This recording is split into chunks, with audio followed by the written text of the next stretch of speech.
Is your garden fully bloomed?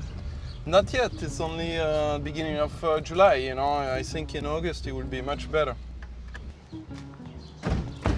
We're going gardening. Yes, we're gonna pick up lunch. So this is the Garden of Eden. Let's see what is ready, because you know, it's just the beginning of July right now. Been a lot of rain. Yeah. Did you just know that those were carrots by the Yeah, I know the shape of the leaf? Yeah, the leaves. Cilantro is good. We cut it, we don't pull it.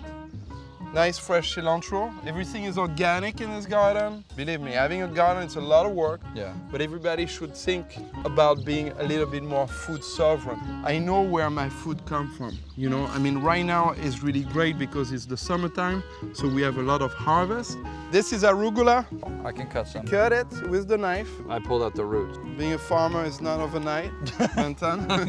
Red onion. How do you know that? You know, as a chef, all my friends are vegetable. Take a white onion. This is leek. You have cabbage over there. The tomato are not ready. There's not enough sun. Got it. Let's get some basil. You know, I wanted to make a pasta dish. I love basil. So the basil, try to always take it from the top. Like that, they can grow more. Let's see if we can find a little cabbage. Here's cabbage. Cut it from the under it. You can make a cabbage salad with some olive oil, lemon. Does this grow back? No, this is over. And so what happens in this spot? Then it dies, we put it in the compost and we plant some other one. And this is little broccolini. All this we can eat it raw. We just need salt, pepper, lemon juice. This is live food. How many hours a day or a week do you have to dedicate to your A big garden like that, you need at least 4 hours a day minimum. Plus the watering.